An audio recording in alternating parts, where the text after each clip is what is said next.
Live from the world's capital markets, here are the latest financial headlines brought to you by News Factory. Hello and welcome to Monday's Daily Financial Review. Here's what's making the headlines in the markets today.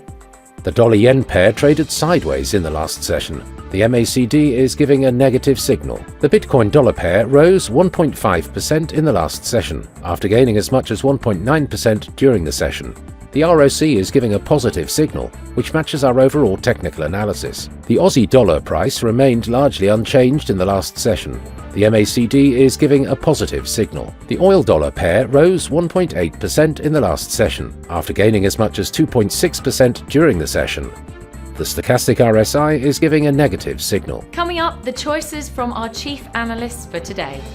Newmont missed Wall Street estimates for third quarter profit as the world's largest gold miner struggled with weak production, stemming from a labor strike at its Mexico mine. Cross-border renminbi payments and receipts expanded 24% year-on-year to 38.9 trillion yuan, $5.42 trillion in the first 9 months, playing an improved role in serving the real economy, China's central bank said. The dollar edged down against the basket of currencies to end last week, pulled down by portfolio rebalancing, but was on track to end the week higher as fresh data reinforced the view the US economy remains on a firm footing. Those were today's major economic events. Moving on to world financial headlines.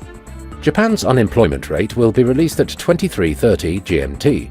Germany's gross domestic product at 0700 hours GMT, Australia's retail sales at 0000 hours and 30 minutes GMT. Japan's large retailer sales will be released at 23:50 GMT. The Eurozone's business climate at 1000 hours GMT. The US Dallas Fed Manufacturing Business Index at 14:30 GMT. We hope that you've enjoyed Monday's financial review. On behalf of all of us here, we wish you a productive trading day.